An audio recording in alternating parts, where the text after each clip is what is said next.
రాష్ట్రంలో double engine సర్కార్ నడుస్తా ఉంది. అంటే కేంద్రంలో ఎన్డీఏ నాయకత్వం ఉంది, రాష్ట్రంలో కూడా ఎన్డీఏ నాయకత్వం ఉన్నటువంటి ప్రభుత్వమే ఉంది.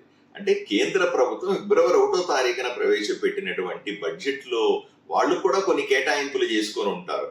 విద్యకి ఇంత, వైద్యానికి ఇంత, వ్యవసాయానికి ఇంత. అలాగే దాంట్లో రాష్ట్రానికి ఏదైనా ఎక్కువ డబ్బులు తెచ్చుకోగలుగుతామా అన్న ఆలోచనని, ఆశాభావాన్ని ఈ బడ్జెట్ లో ఎక్కువగా చూపించారు.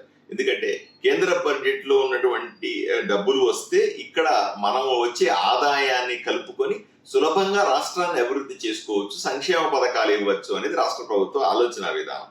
సో దీన్ని దృష్టిలో పెట్టుకుని ఉదాహరణకి పోలవరానికి 100% డబ్బులు కేంద్ర ప్రభుత్వం వేస్తుంది. దాంతో పాటుగా పూర్ణోదయాన్ని ఇంకొక పథకం ద్వారా రాయలసీమలో ఉన్నటువంటి తాగునీటి, సాగునీటి ప్రాజెక్టులకి కొంత డబ్బులు వచ్చే అవకాశం ఉంది అని రాష్ట్ర ప్రభుత్వం భావిస్తాము. అలాగే రాయలసీమలో ఉన్నటువంటి హార్టికల్చర్ హబ్ పెడతాము అంటున్నారు.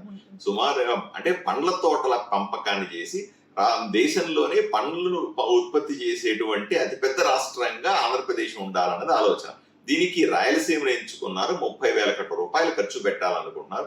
దీనికి కూడా కేంద్రానికి ప్రతిపాదనలు పంపించారని స్పష్టంగా చెప్తున్నారు.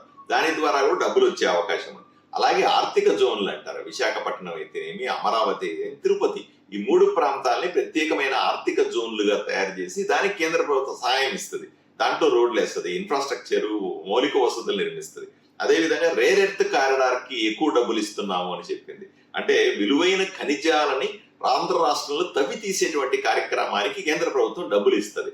దీని మీద కూడా ఆధారపడ్డాం. అలాగే పలు పరిశ్రమలని ఆంధ్రప్రదేశ్ పంపించడానికి, తీసుకురావడానికి కేంద్ర ప్రభుత్వం ఇప్పటికే తన వంతు సాయం చేస్తుంది. ఆంధ్రప్రదేశ్ లో మన ఓర్వకల్లు, కర్నూలు దగ్గర ఇక్కడ కూడా పెద్ద ఎత్తున పరిశ్రమలు రావడానికి ఇదే కారణం.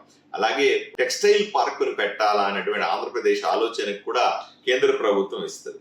ఇలాగా కేంద్రం మీద ఆధారపడి కేంద్ర పథకాలలో ఉన్నటువంటి డబ్బుల్ని ఎక్కువగా తీసుకొని వచ్చి రాష్ట్రాన్ని అభివృద్ధి చేస్తామని ఈ బడ్జెట్ లో స్పష్టంగా చెప్పారు.